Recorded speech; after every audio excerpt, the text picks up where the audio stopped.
Hey, what's going on? You know who it is. You know what it is. All right, you guys, peep game. All right, man.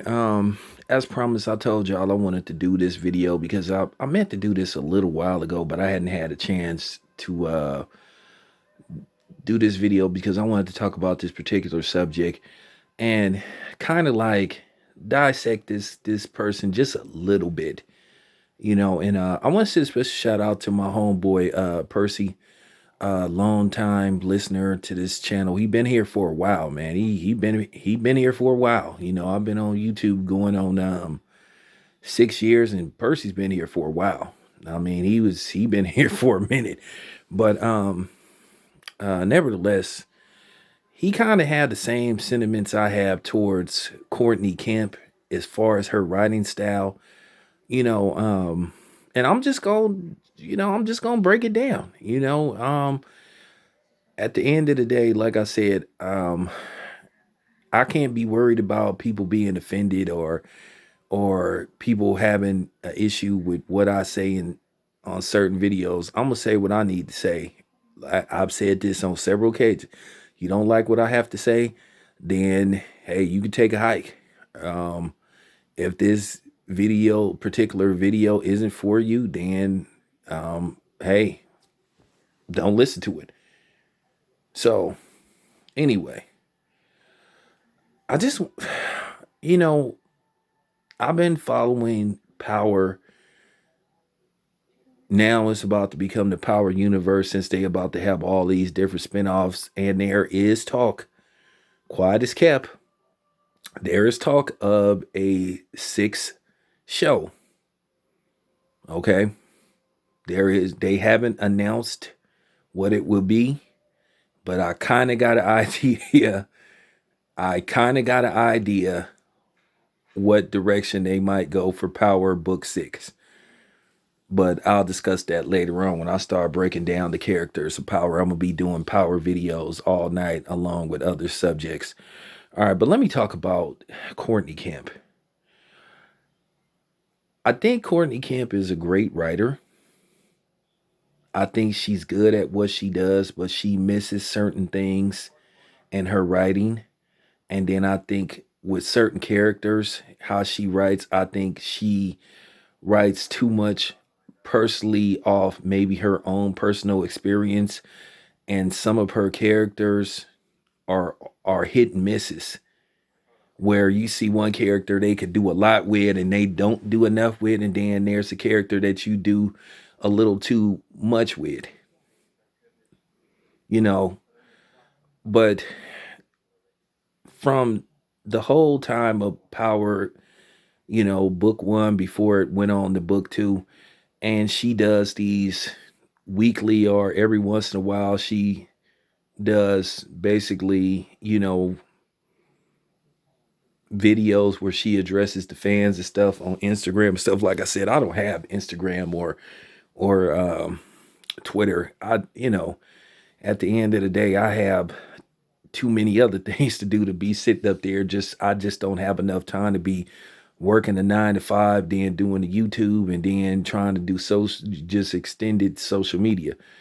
But I just look at her writing, and it's just time to question some of the way she does her writing and the way she develops or writes about her, the character she's developed and created as far as powers, power go. Whether it be Ghost, whether it be, Tasha, whether it be, just other people. And to a certain degree, I see double standards in her writing. You know, I see feminists in her writing, especially when she tries to describe some of the female characters versus the male characters.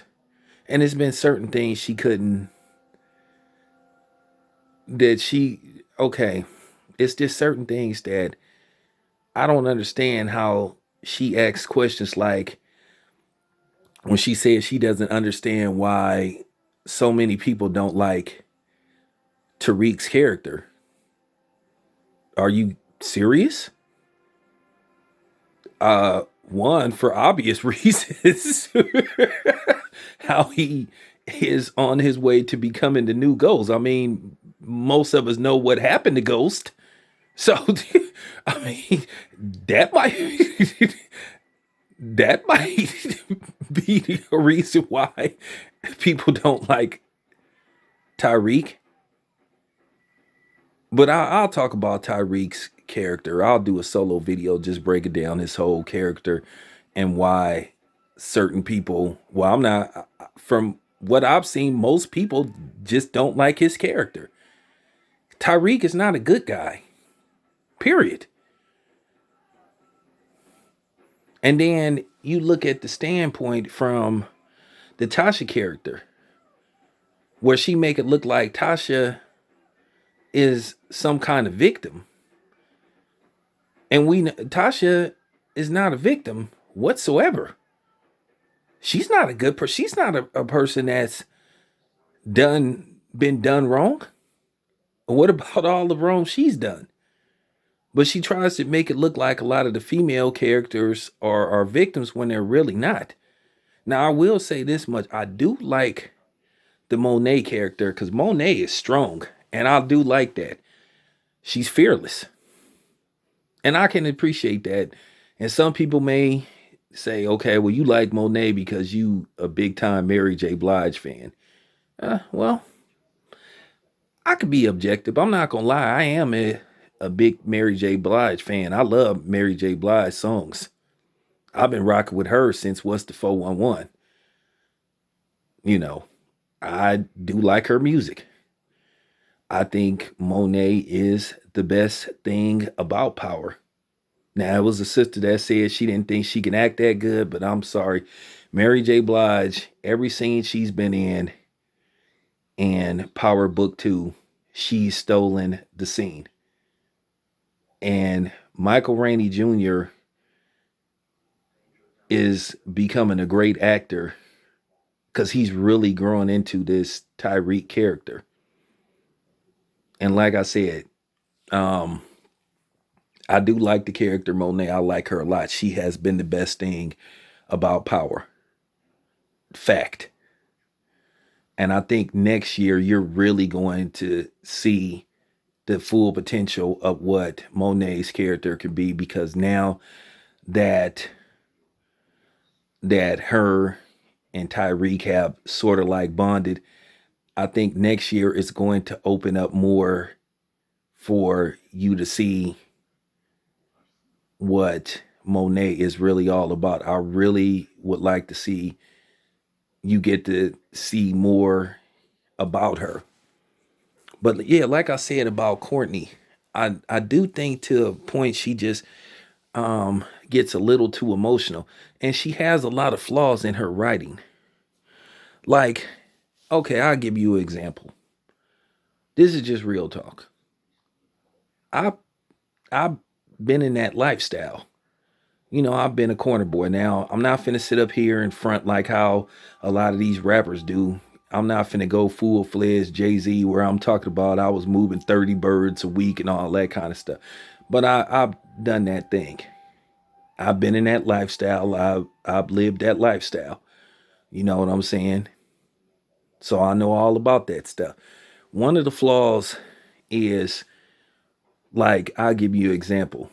The season finale, when Mary J. Blige encounters Tommy, you got to ask yourself, how in the fuck Mary J. Blige character Monet don't know who Tommy is when Tommy stands out?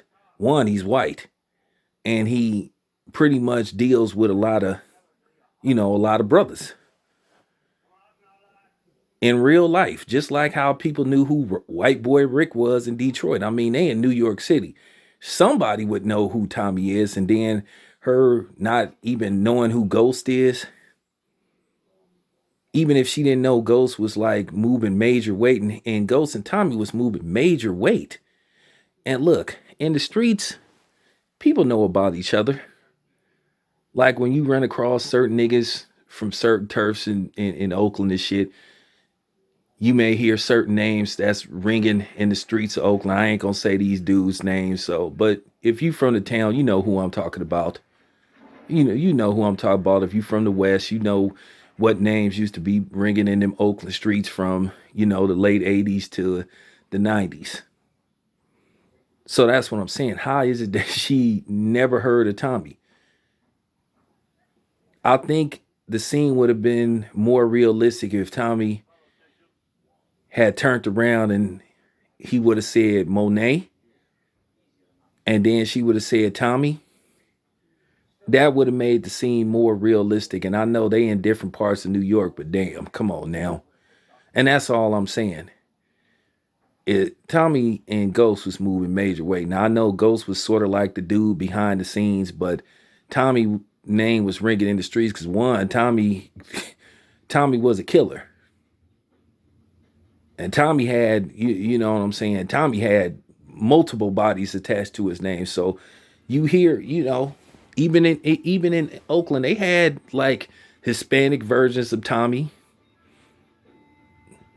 you know, white boys and shit that kind of like fucked around. You heard certain names. You know what I'm saying? Even if they wasn't from Oakland, you kind of knew who was like the dude. Some of the big factors, we call them factors out here in the Bay. We knew who the factors was in Vallejo. We knew who the factors was in Frisco. We knew who the factors was like in San Jose, East Palo Alto. The streets talk. Like I said before on one of my live streams, I knew about that shit that happened between E40 and SIBO. Like, and this is way before the cell phone era and social media. Like I said, the streets talk. And Sacramento ain't exactly close to Oakland. Sacramento is like, on a good day, Sacramento is like an hour and 10-minute drive away from Oakland. San Jose, depending on traffic conditions, you get to San Jose like 30 minutes. Frisco, hop, skip, and a jump. You could take Barter, you could go over to Bay Bridge. East Palo Alto, that's like a 30, 40-minute drive, depending on traffic conditions. So, like I said, Richmond, 15 minutes. You know what I'm saying? That's what I'm saying. So that's just some of the holes in Courtney Kemp's writing. She misses out. Just like I was saying about the Kanan character, how in the fuck he don't know who Angela is? When Angela and Tommy all went, I know about circles and all that. Look, you will hear a certain name affiliated with somebody you know. And I'm just surprised. That's what I'm saying. So Courtney Kemp has a lot of holes in her writing. And no matter what the female characters do in Power, no matter how rotten it is, Courtney Kemp still tries to somehow, when she does her address the fans thing, she still tries to make her female characters be somehow victims. Just like the Holly chick that Tommy ended up, taking out.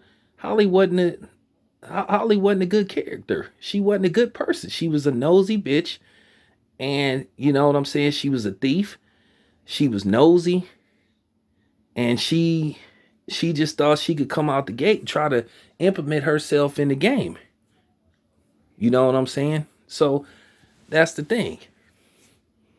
She tries to somehow make her female characters like victims no matter what they do, and we supposed to overlook anything the female characters do.